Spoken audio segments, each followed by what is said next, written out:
हाँ, बिस्मिल्लाहिर्रहमानिर्रहीम।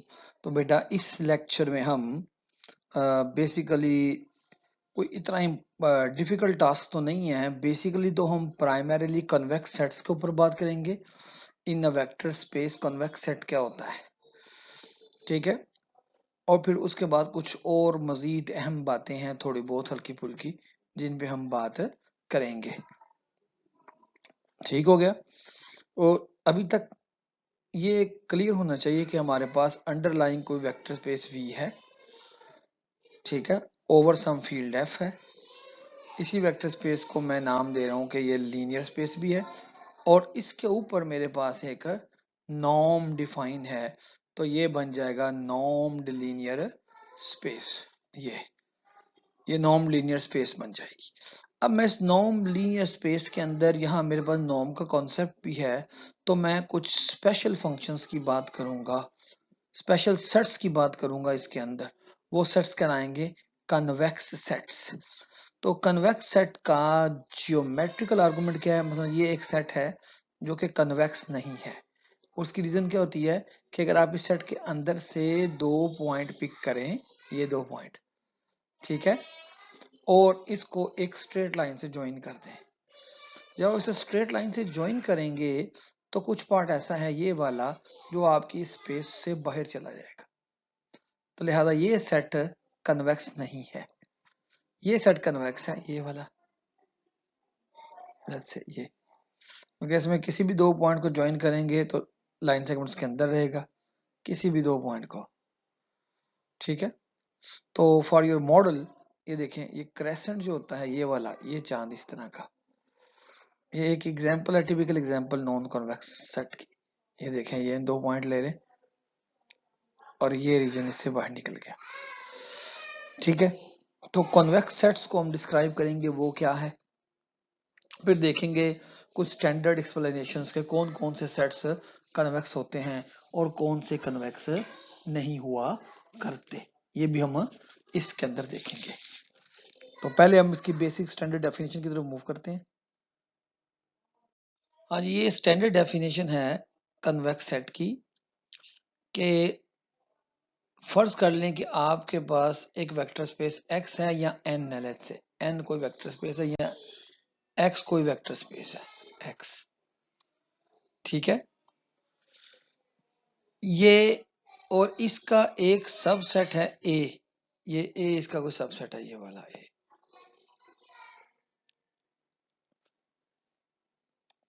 ये a कन्वेक्स कब होगा? कन्वेक्स होगा अगर आप इस a के अंदर से दो वैल्यूज उठाएं x और y। ये एक x है और ये एक y है, ये दो वैल्यूज आपने इसके अंदर से उठा ली, ठीक है, क्लियर है। तो आपके पास एक सेट m आएगा, m x के वो पॉइंट्स होंगे जो इस शक्ल में आएंगे, अल्फा x प्लस 1 मनफी अल्फा y, और अल्फा आपने लेना है 0 और 1 में से एक स्केलर ले लिया, फ्रॉम 0 टू 1 ये स्केलर ले लिया।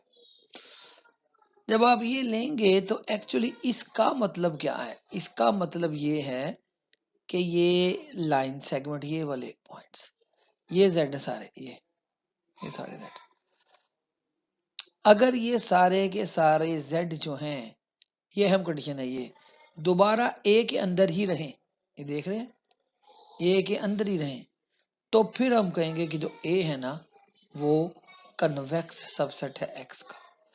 ये जो m होगा ना, m, ये सारा, ये m कहलाएगा क्लोज्ड सेगमेंट, ये क्लोज्ड सेगमेंट कहलाएगा m, ये सारा ये हिस्सा, और ये उसकी बाउंड्री है, x और y इसकी बाउंड्री होगी, ठीक है। और कोई पॉइंट ले लें, एनी अदर पॉइंट z और fm, और अगर कोई और पॉइंट ले लें आप इसका m का, यानी ये पॉइंट ले लेंगे, तो ये पॉइंट कहलाएगा इसकी इंटीरियर पॉइंट, ठीक है।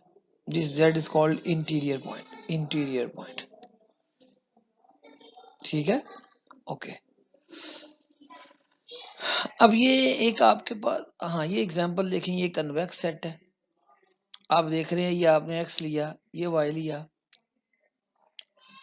तो जब आप यहां देखें, अब आप m कैसे हासिल कर रहे हैं, आप z ले रहे हैं अल्फा x प्लस 1 मनफी अल्फा y, और अल्फा जो है वो बिलोंग करेगा unit interval, close unit interval 0 से 1 में।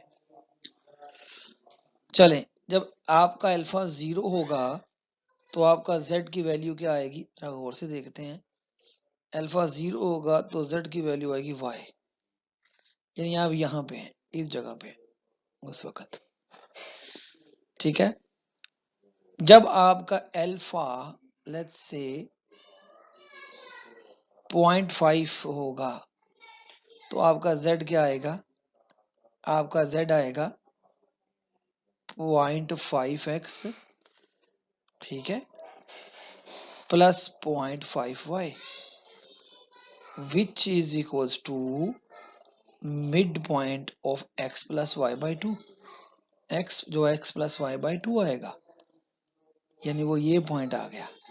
तो इनफैक्ट आप क्या कर रहे हैं, इनफैक्ट जब अल्फा आप इसके अंदर से आगे मूव करवा रहे हैं तो आपका m जो है वो इसके ऊपर ट्रेवल कर रहा है, और जो ही आपका अल्फा 1 होगा आप चेक कर दीजिए आपका जो m होगा वो x आ जाएगा। तो ये एक लाइन सेगमेंट को हासिल हम कर रहे हैं, और ये सारा लाइन सेगमेंट इस स्पेस के अंदर ही है। तो ये एक कन्वेक्स सेट की एग्जांपल है, जबकि यहाँ एक कन्वेक्स सेट की एग्जांपल नहीं है, क्योंकि ये एक आपके पास x और y एक ऐसी ऑप्शन आ गई जिसमें कुछ पॉइंट्स लाइन सेगमेंट से बाहर निकल रहे हैं। तो ये एक्चुअली नॉन कन्वेक्स सेट की एक एग्जांपल हो रही है। अब देखें, पहला एक ट्रिवियल एग्जांपल है कि पूरी की पूरी आर एन जो है वो कॉन्वेक्स है। फॉर एग्जांपल जब एन मैं इसमें 2 पुट करता हूं तो मुझे हासिल होती है ये प्लेन, ठीक है। और प्लेन के अगर मैं ये कोई पॉइंट वेक्टर स्पेस एक्स और वाई में से लेता हूं, एक्स और वाई में से, क्योंकि ये रियल वेक्टर स्पेस है, ठीक है, तो ये जो लीनियर कॉम्बिनेशन आएगा लाइन पूरी की पूरी R2 के अंदर ही रहेगी ना।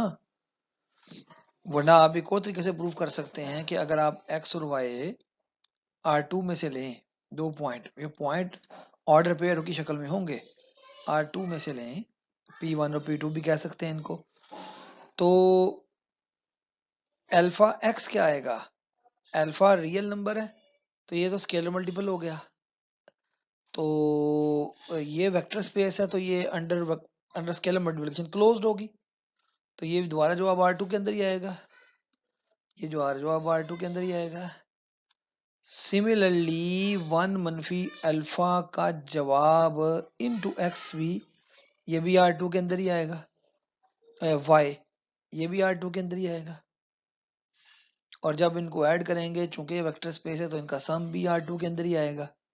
तो डेट मीन्स R2 जो है वो एक कन्वेक्स सेट है। सिमिलरली Rn भी कन्वेक्स है, सिमिलरली यूनिटरी स्पेस Cn भी ये भी कन्वेक्स है।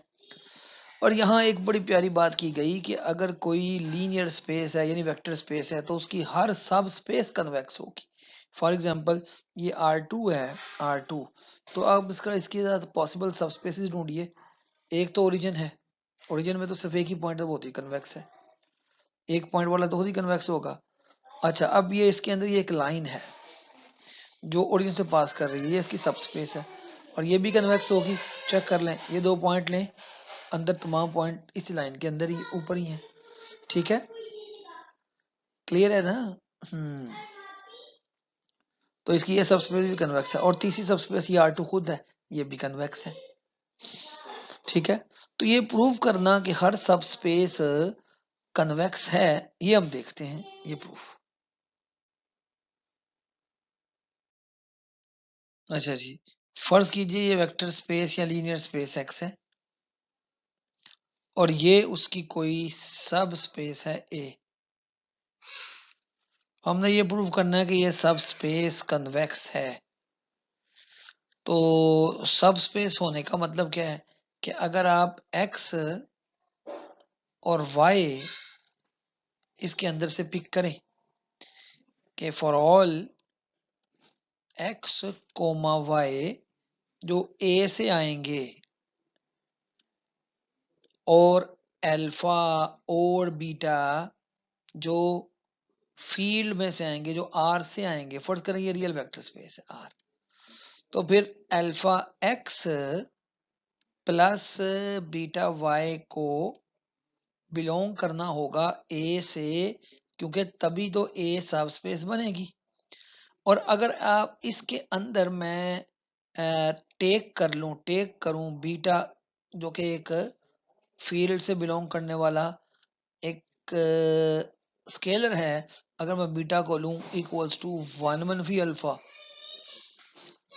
तो फिर क्या होगा, तो फिर ये कंडीशन बन जाएगी alpha x plus 1 alpha into y belongs to A.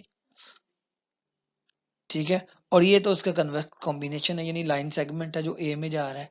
That means ए जो है वो क्या है, कन्वेक्स सेट है। सो हर नॉन लीनियर स्पेस की हर सब स्पेस ऑटोमेटिकली कन्वेक्स होगी। सो अगर आपको क्वेश्चन आ जाता है और कहा जाता है कि आपके पास लेट्स से कि आपके पास एक वेक्टर स्पेस है, space of all polynomials, real polynomials, यानी आपके पास है space of all real polynomials. ठीक है, वो क्या होती हैं, वो होती है a naught plus a1x up to so on an xn where all ai's belongs to R। ठीक हो गया जी। अप टू सो ऑन, ये सो ऑन है। ठीक है, ये पॉलिनोमियल्स हैं। अब ये अगर पूछा जाए इसकी कोई सब स्पेस हो, let's say all polynomials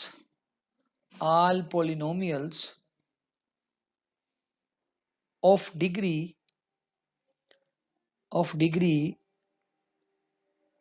at most 5, let's say degree at most 3, at most 3। ठीक है, इसका मतलब इसमें तो तमाम पोलिनोमियल्स आएंगी जिनकी डिग्री 3 या उससे लेस है। तो पहले तो ये प्रूव करें कि क्या ये वेक्टर सबस्पेस है इसकी। तो देखें, अगर दो पोलिनोमियल्स जिनकी डिग्री 3 या उससे कम है उनको ऐड करेंगे तो आपके पास एक नई पोलिनोमियल बनेगी, उसकी भी डिग्री एटमोस्ट 3 होगी। और अगर आप किसी, ठीक है, एटमोस्ट 3 से 3 भी हो सकती है, उससे कम भी हो सकती है। और अगर आप किसी स्केलर को मल्टीप्लाई करेंगे तो उससे डिग्री चेंज नहीं होगी। दैट मीन्स कि all polynomials of degree at most 3 जो है वो एक वेक्टर सबस्पेस है पीएनआर के। और अगर ये प्रूव करें ये कन्वेक्स है, सबसेट है इसका, तो ये सिंपल प्रूफ ये होगा कि बेसिकली ये पीएनआर जो है वो लीनियर स्पेस है और ऑल पॉलिनोमियल चूंकि वेक्टर सबस्पेस है और हर सबस्पेस जो है वो कन्वेक्स होती है, तो लिहाजा ये भी कन्वेक्स होगी। यानी इनडायरेक्टली इस तरह से इसे प्रूव किया जा सकेगा। और इसमें ट्रैप है, याद रखिएगा, ये नहीं बताया होगा कि प्रूव करें कि ये सब स्पेस है। ठीक है, लेकिन कन्वेक्सिटी सिर्फ इक्विवेलेंट है यहाँ पे सब स्पेस होने के। ले जी, ये एग्जांपल्स में पहला पार्ट हमने प्रूव कर दिया कि हर सब स्पेस और लीनियर स्पेस एन जो है, वेक्टर स्पेस एन का हर सब स्पेस जो है वो कन्वेक्स होती है। अब दूसरी बात देखें कि अगर आपके पास एक सब स्पेस है, वेक्टर स्पेस एन, एन ये वेक्टर स्पेस है, और इसकी एक सब स्पेस है एस, एस इसकी सब स्पेस है। ठीक है, तो वो तमाम इसको आप कोसेट भी कह सकते हैं, एक्स प्लस एस, यानी आप एस में से एक एलिमेंट पकड़िए, ठीक है, सॉरी एन में से एक एलिमेंट पकड़िए और जो वो पकड़िए कोशिश कीजिए आपने वो पकड़ा एक्स जो एस में नहीं है और एन में है, ये वाला। तो अब आपने जब इसको इसमें ऐड करना है तो एडिशन ये डिफाइन क्या होगी कि इसको इसके हर एलिमेंट में ऐड करना पड़ेगा, इसके सब में ऐड करना पड़ेगा, सब में ऐड करो इसको। तो ये असल में एक नया सेट बना जिसे हम कहेंगे translate of S by x, यानी सेट एक्स के हर एलिमेंट को एस में ऐड कर दिया जाए, उसमें एक्स ऐड कर दिया जाए, तो ये बनेगा सेट। और ये सेट भी कन्वेक्स होगा, ठीक है। जिस तरह आपके पास R2 के अंदर, अगर आप गौर से देखें, R2 के अंदर ये R है ना, इसकी एक सब स्पेस, ये ले ये R है। तो अब आप इसमें यानी R इसके अंदर कोई आप ऐसा पॉइंट ऐड कर दिए दें, मसलन R क्या है, R है इसमें R2 के अंदर जो आ रहा है वो ये है x, 0 such that x belongs to R, तो जब इसमें आप कोई एलिमेंट टी कहना चाहिए, कोई एलिमेंट आप वेक्टर स्पेस का ऐड करते हैं, लेट्स से 1, 2 ऐड करते हैं, तो इसका मतलब होगा ये आपने इसके अंदर हर पॉइंट में ऐड कर देना है, ठीक है। तो y आपका फिर क्या आएगा, 2 आ जाएगा, y कोऑर्डिनेट 2 आ जाएगा जब 2 हर एक में ऐड होगा, इसका मतलब ये y2 आ गया। और x चूंकि रियल है, जब इसमें 1 ऐड करेंगे तो भी कोई रियल नंबर ही आएगा। इट मींस दरअसल आपके पास ये जो नया सेट आएगा वो ये आएगा, ये लाइन आ जाएगी ये। तो बेसिकली आपने क्या किया, इसी स्ट्रेट लाइन आपने अपने इस x को ट्रांसलेट कर दिया इस शक्ल में, रियल लाइन को इसमें ट्रांसलेट कर दिया। तो बेसिकली ये है ट्रांसलेट ऑफ अ सब space by any other element of n, ये भी कन्वेक्स होता है। तो अगर देखें ट्रांसलेट करने से पूरी की पूरी स्पेस मूव करेगी, है ना, देख रहे हैं आप, तो उसकी कन्वेक्सिटी पे फर्क नहीं पड़ेगा। ये बात हमने प्रूफ करनी है, ठीक है। अब हमने इस नए सेट के अंदर से दो एलिमेंट ले लिए u और u', और अब हमने प्रूफ करना है कि इन एलिमेंट का हर जो लाइन कॉम्बिनेशन है, लाइन कॉम्बिनेशन का मतलब होता है, स्ट्रेट लाइन कॉम्बिनेशन का मतलब u अल्फा प्लस 1 मनफी अल्फा इनटू u', ये लाइन सेगमेंट है। हमने ये प्रूव करना है कि ये लाइन सेगमेंट का हर एलिमेंट जो आप हासिल करेंगे वो भी इसी ट्रांसलेट में बिलोंग करता है, तब जाके ये ट्रांसलेट जो है ये कन्वेक्स होगा। अगर u और u' x प्लस s में है, यानी ये अगर इसमें से है x प्लस s में, तो u की शक्ल फिर होगी किसी x प्लस s की शक्ल का, और u' की शक्ल क्या होगी, u' होगा x प्लस s', ठीक है ना। अब आपने क्या करना है, इस आपने वैल्यूज पुट करनी है इस लीनियर कॉम्बिनेशन में और देखना क्या आता है। अल्फा एक्स प्लस 1 मनफी अल्फा, हाँ जी, u की वैल्यू आपने पुट कर दी, u की वैल्यू ये ले लिया आपने, पुट कर दी, तो क्या आएगा अल्फा एक्स प्लस, ठीक है, प्लस अल्फा एक्स आ गया, alpha x plus alpha s आ गया ये वाला, और 1 मनफी अल्फा के साथ जब u' की वैल्यू पुट की तो आ गया ये दोनों ये, ठीक है।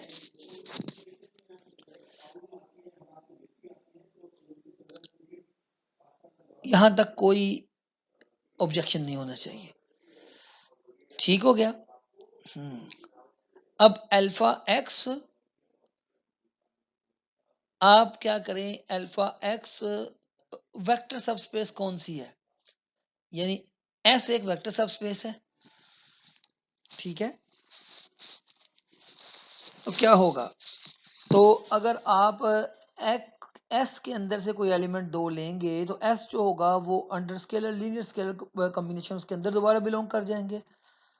तो ये एस वाले एलिमेंट्स को उठा के आपस में जब ऐड किया गया, आपने ये दोनों को आपने ऐड किया, ठीक है। इन दोनों को जब आपने सिंप्लीफाई किया तो अल्फा एक्स से कट गया और खाली एक्स बच गया ये वाला, और जब इन दोनों को आपने ऐड कर दिया, इन दोनों को, ठीक है, इन दोनों को आपने ऐड कर दिया तो ये तो वेक्टर सबस्पेस है। वेक्टर स्पेस सबस्पेस होती है वो अंडर स्केलर कॉम्बिनेशन क्लोज्ड होती है। तो इसका के कोई नया एलिमेंट दोबारा इसका ही आ गया अल्फा डैश। अब आप देखें जवाब आ गया x plus alpha double dash, वो अल्फा डबल डैश भी एस का एलिमेंट है। दैट मीन जो जवाब आया वो अभी भी ट्रांसलेट यानी एक्स प्लस एस में ही है, यानी आपका एक्स प्लस एस जो ट्रांसलेट है वो कॉन्वेक्स सेट है। ले जी, ये प्रॉपर्टी एक सिंपल प्रॉपर्टी है। कह रहा है कि अगर आपके पास ये n कोई स्पेस है, इट्स वेरी सिंपल, और इसके अंदर आपके पास कोई एक ये सबसेट है जो कि कन्वेक्स है, एक ये सबसेट है जो कि कन्वेक्स है, एक ये सबसेट है जो कि कन्वेक्स है, और ये इनका इंटरसेक्शन है। तो आपने ये प्रूव करना है कि ये इंटरसेक्शन भी कन्वेक्स है। तो ये इस just a matter of playing with notation, ठीक है। तो आपने ये बताना है कि ये इंटरसेक्शन, ओके, चूंकि ये है आपके पास A1 AI, each AI convex है, ईच AI चूंकि हर AI इज कन्वेक्स है, इज कन्वेक्स, तो क्या होगा बाय डेफिनेशन, ये गिवन है हमें, ये गिवन है जी। इसका मतलब क्या हुआ है, इसका मतलब ये हुआ बाय डेफिनेशन अगर U और UI आप AI से लें, U और सॉरी ये U डैश अगर आप AI में से लें तो अल्फा U प्लस 1 मनफी अल्फा बिलोंग करना चाहिए आपका हर AI for all I, for all I, for all I, क्योंकि हर AI कॉन्वेक्स है फॉर ऑल आई। लेकिन जब ये ऑल AI में है तो फिर ये इनके इंटरसेक्शन में भी होगा। तो ये बात इस बात को प्रूव करती है, जब ये इनके इंटरसेक्शन में होगा तो इसका मतलब ये हुआ कि इंटरसेक्शन के अंदर, और ये जो कि फॉर ऑल था, फॉर ऑल AI था, तो फिर U और U डैश जब हर ऑल AI में है तो ये इनके इंटरसेक्शन में भी थे। तो अब आपने ये प्रूव कर दिया कि दरअसल इंटरसेक्शन भी कन्वेक्स है, कन्वेक्स का इंटरसेक्शन भी कन्वेक्स होगा। लेकिन ये प्रॉपर्टी सबसे इंपॉर्टेंट है, क्या है कि टी आपके पास कोई लीनियर मैप है एक सब स्पेस, एक वेक्टर स्पेस n से, एक नॉर्म स्पेस n से n डैश में, ठीक है, और C कोई कन्वेक्स सबसेट ऑफ n है, ये कोई कन्वेक्स सबसेट है ये C। तो ये कहा जा रहा है कि ये C टी C को जहां मैप करेगा, फर्ज करें ये जा रहे हैं यहाँ, तो जी ये भी इनफैक्ट कन्वेक्स होगा, यानी T ऑफ C भी कन्वेक्स होगा under linear map. Under linear map ये T लीनियर है तो फिर आपके पास इमेज स्पेस भी कॉन्वेक्स होगी। This is what we want to prove. Again सबसे पहले देखिए U और U डैश, अगर हमने कन्वेक्स प्रूव करना है TC को तो हमें ये प्रूव करना पड़ेगा कि TC के अंदर से अगर हम U और U डैश लें तो फिर क्या होता है, तो फिर अफाइन कॉम्बिनेशन या लाइन कॉम्बिनेशन, हमने यहां से ले लिया, ये U है, ये U है, और ये U डैश है, ये U है और ये U डैश है।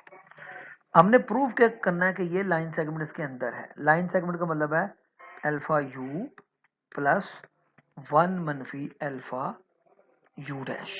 इसके बारे में हमने प्रूव करना है कि ये भी TC में ही है। लेकिन U चूंकि U आपने TC में लिया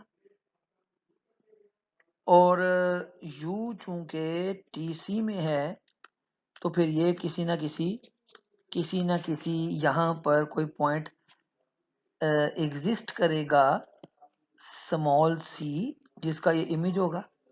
दैट मीन्स कि U जो होगा it is equal to T of some small c, यहाँ x चले सम स्मॉल ले लें c, ठीक है, और U डैश क्या होगा, वो होगा इसी तरह T of some small c dash. ये सी और सी डैश आपके एन के अंदर से मैंने उठाए हैं। ये सी है पॉइंट और ये सी डैश और ये बिग सी है स्पेस का। तो फिर यहाँ लिखें अल्फा, यू लिखें टी, यू की जगह लिखें टी ऑफ सी और प्लस 1 मनफी अल्फा और यू डैश की जगह लिखिए टी ऑफ सी डैश, ये लिख दिया। सो यहाँ तक तो कोई एम्बिग्विटी नहीं होनी चाहिए। अच्छा जी, तो चूंकि टी लीनियर है तो ये अगर स्केलर को बाहर निकाल सकता है तो स्केलर को अंदर पे भी ले जा सकता है। यानी यहाँ आएगा टी ऑफ अल्फा सी और यहाँ ये आएगा टी ऑफ 1 मनफी alpha into c dash of. Again T linear है तो ये सम जो है वो एक दफा टी आ जाएगा। ठीक हो गया, क्लियर है।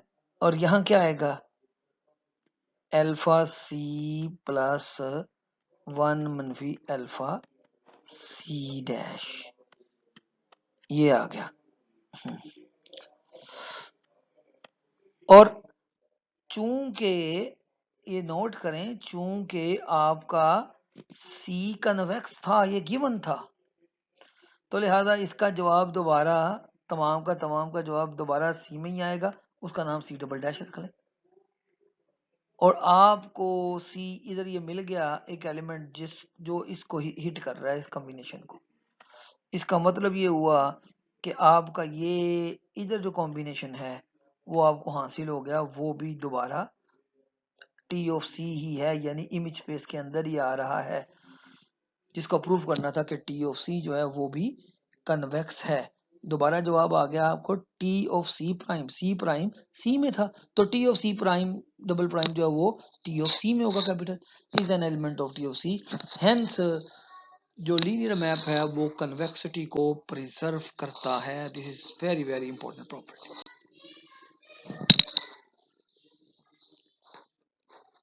अब कन्वेक्स सेट की ये एक सिंपल प्रॉपर्टी है कि अगर आपके पास एक लीनियर स्पेस है n और इसके कोई दो सब स्पेसिस हैं, ये सब स्पेसिस नहीं है, सॉरी सबसेट्स हैं k और l, और ये सब स्पेसिस नहीं है, ये सबसेट हैं, लेकिन ये ऐसे सबसेट हैं जो कन्वेक्स हैं, कन्वेक्स सबसेट हैं ये।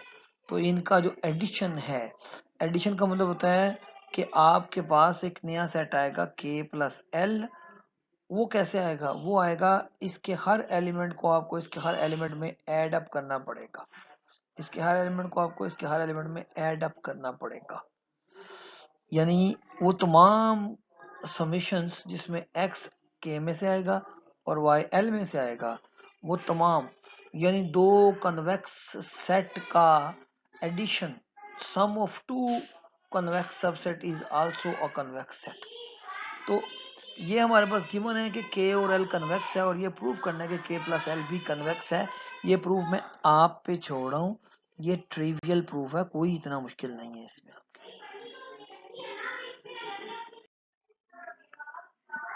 अब ये देखें, ये हमारे पास n कोई लीनियर स्पेस है या वेक्टर स्पेस है और c कोई सा भी कन्वेक्स सेट है c, ठीक है, और अल्फा कोई अल्फा नंबर है, any scalar number, alpha any scalar number है, अल्फा एनी फील्ड में से है।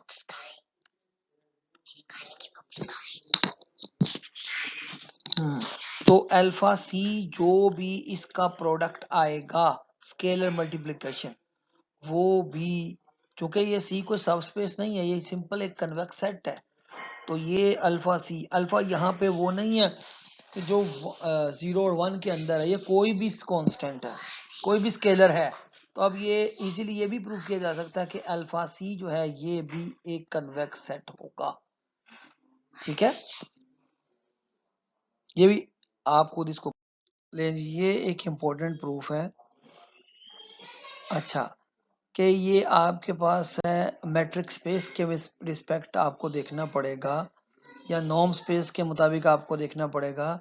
ये ओपन बॉल की डेफिनेशन है और ये open ball centred at x naught है। ये क्या होता है, ये अगर आपके पास कोई नॉर्म स्पेस है, कोई सी भी नॉर्म स्पेस है, लेट्स से ये कोई नॉर्म स्पेस है, ठीक है, और ये उसका कोई पॉइंट है एक्स नॉट, तो नॉर्म स्पेस का मतलब ये है कि इसमें नॉर्म पता है आपको, कोई नॉर्म डिफाइंड है।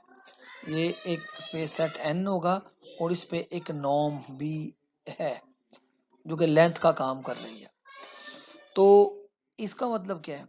इसका मतलब ये है कि अगर आप यहां से ये r चूज करें, ठीक है, तो आपको वो तमाम पॉइंट्स आपके इस बॉल के अंदर आएंगे, ठीक है,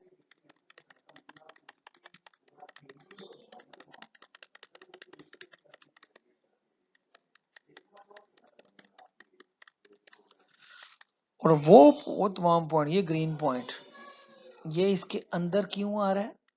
क्योंकि इसका डिस्टेंस जब सेंटर से लिया जाएगा, ये डिस्टेंस ये कहलाएगा, ये पॉइंट x है अगर, तो इसका डिस्टेंस सेंटर से कहलाएगा, डिस्टेंस x का जब सेंटर से लिया जाए तो ओपन बॉल, ये पॉइंट इसके अंदर कब आएगा? इस बॉल में कोई भी पॉइंट x जो है वो बॉल में कब आएगा? Centre at x not, radius r के अंदर कब आएगा? जब ये distance should be less than r, तब जाके ये पॉइंट आपके इस ओपन बॉल के अंदर आएगा। तो क्लोज्ड बॉल क्या होता है? ओपन बॉल में जो बाउंड्री नहीं डॉटेड, ये शामिल नहीं होती, ठीक है, अंदर वाला हिस्सा शामिल होता है। क्लोज्ड बॉल क्या होता है? इसमें इंटीरियर भी शामिल होता है और अंदर वाला हिस्सा भी शामिल होता है और बाउंड्री भी शामिल होती है। जिस तरह के क्रिकेट का हार्ड बॉल अंदर से भरा हुआ है और ऊपर वाली सरफेस भी शामिल है, ये क्लोज्ड बॉल कहलाता है, ठीक है। इन पर्टिकुलर यूनिट बॉल का होता है जिसका रेडियस 1 हो, जिसमें आर की वैल्यू 1 हो और सेंटर्ड ओरिजिन हो, ये दोनों कन्वेक्स हैं। यानी जनरली तमाम ओपन बॉल, तमाम क्लोज्ड बॉल, ये किसी भी नॉर्म स्पेस के अंदर कन्वेक्स सेट्स होते हैं, ठीक है। तो अब हमने ये प्रूव करना है कि ये कन्वेक्स सेट हैं। कोई एक को प्रूव कर दूंगा, दूसरा वैसे ही निकल आएगा, सिर्फ सिंबल का थोड़ा सा फर्क है, ठीक है। तो अच्छा जी, पहले मैंने ये एज्यूम किया कि x और x नॉट जो है वो आपके इस बॉल के अंदर मौजूद है। लेट्स से मैं इसकी पिक्टोरियल रिप्रेजेंटेशन दे देता हूँ। ये मेरे पास स्पेस n है, ठीक है, और ये पॉइंट x नॉट है,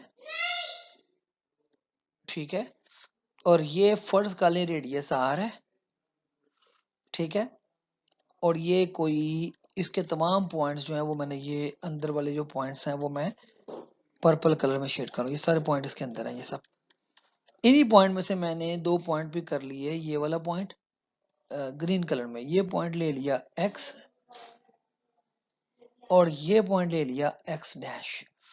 अब ये पॉइंट जो इस बॉल के अंदर है, तो अंदर होने के लिए क्या कर रहे होंगे वो कि x का x नॉट से जो मोड है, डिस्टेंस है, वो लेस देन होगा r से, और सिमिलरली x डैश का भी जो x नॉट से डिस्टेंस है वो मॉडल नॉर्म जो होगी वो लेस होगा r से, तभी तो ये पॉइंट इसके अंदर आएंगे। अब मैंने प्रूफ क्या करना है? प्रूफ मैंने ये करना है कि ये जो पूरे का पूरा लाइन सेगमेंट है ये भी इस बॉल के अंदर है, तो इस लाइन सेगमेंट के लिए मुझे ये प्रूफ करना पड़ेगा, ये हिस्सा, इस लाइन सेगमेंट का मुझे सबका डिस्टेंस निकालना पड़ेगा सेंटर से और प्रूव करना पड़ेगा कि ये सारे के सारा डिस्टेंस r से लेस है।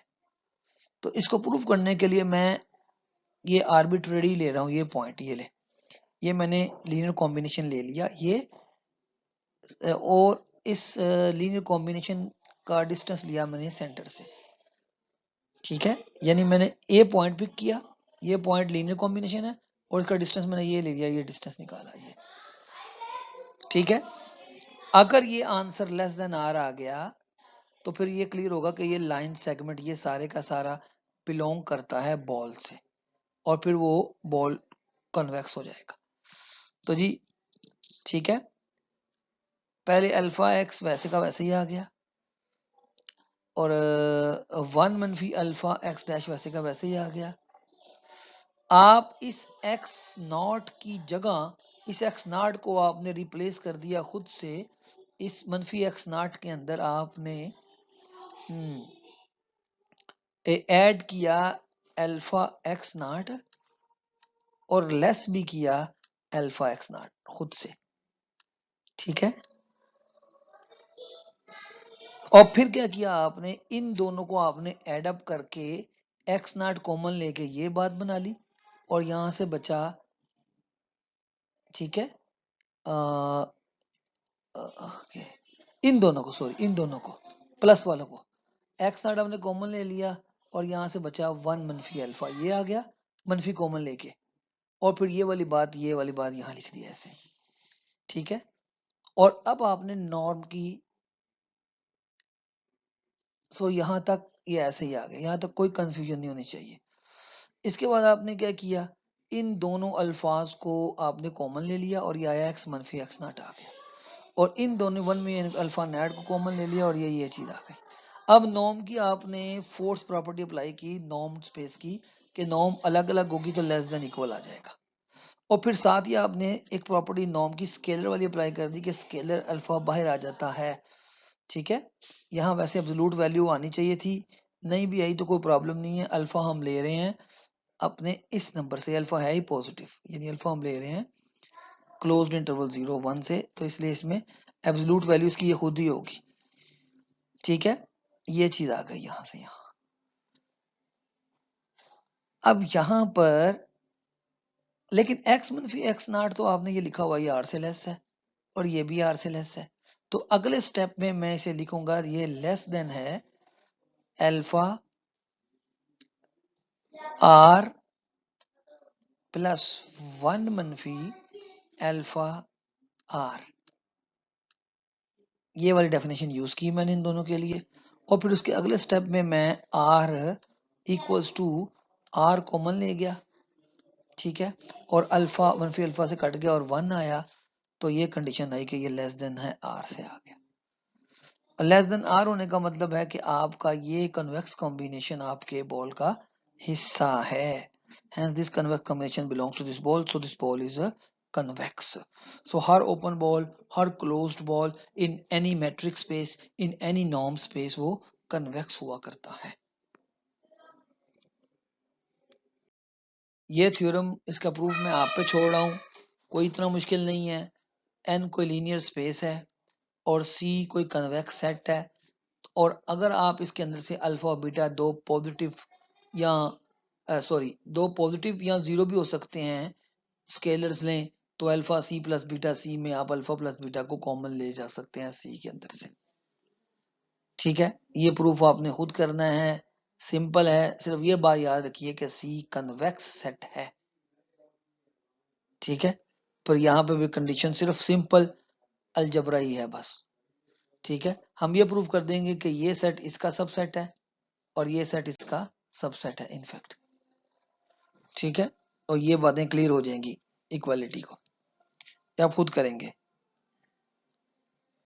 ये पार्ट बेटा जी आपके कन्वेक्सिटी से रिलेशन नहीं है इस पार्ट का, सिर्फ यहाँ ये बताना चाहता हूँ कि अगर मैट्रिक कोई नॉर्म इंड्यूस करे, यानी अगर एक मैट्रिक स्पेस हमारे पास, मैट्रिक डी हमारे पास नॉर्म थी, उस नॉर्म से हमने एक मैट्रिक डिफाइन कर ली डी, अगर मैट्रिक जो है वो नॉर्म से आए तो फिर वो ट्रांसलेशनल प्रॉपर्टीज को सेटिस्फाई करती है, यानी कि फिर डिस्टेंस में अगर आप पहले दोनों वैल्यूज में ए का इजाफा करें तो जवाब पहले जैसा आता है, और अगर कोई आप उस डिस्टेंस में ए से आप मल्टीप्लाई करके डिस्टेंस ले लें तो पॉइंट्स को, तो फिर ए अल्फा बाहर आ जाता है और डी एक्स वाई आ जाता है, यानी हर वो मैट्रिक जो नॉर्म से आएगी वो इन दो प्रॉपर्टीज को पूरा करेगी,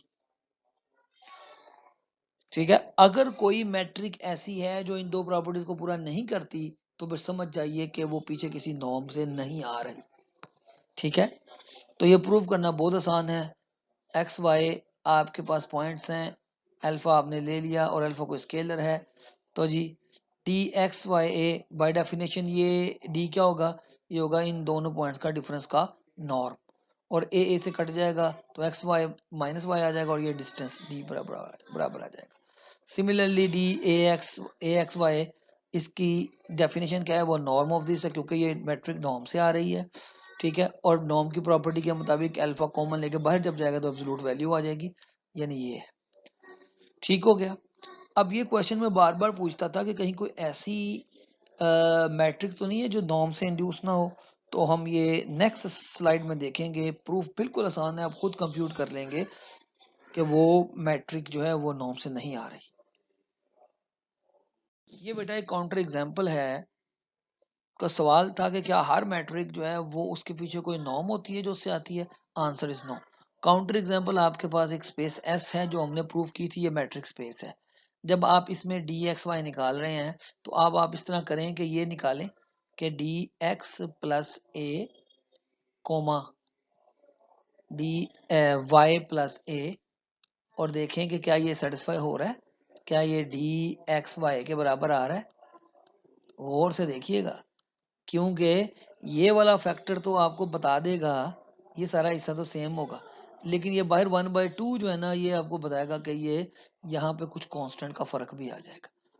ठीक है, इस तरह दूसरी प्रॉपर्टी को भी चेक कर लें, वो दोनों प्रॉपर्टीज अगर सेटिस्फाई ना हुई तो पता लगेगा कि ये वाली जो मैट्रिक है ये पीछे किसी नॉर्म से नहीं आ रही। पीछे वाला लेमा जो है वो इस बात को प्रूव कर रहा है। ठीक है, तो यहाँ तक ही रखिएगा, मैं ये तेजी से लेके जा रहा हूँ, कुछ ये आसान बातें हैं, कन्वेक्सिटी भी बहुत आसान है और ये पार्ट भी बहुत आसान है। तो ये जो फंक्शन एनालिसिस का ये वाला पार्ट रिलेटिवली आसान है, बस कंप्लीटनेस पे ही मुश्किल है और सेपरेबिलिटी में मुश्किल है। ठीक है, ओके।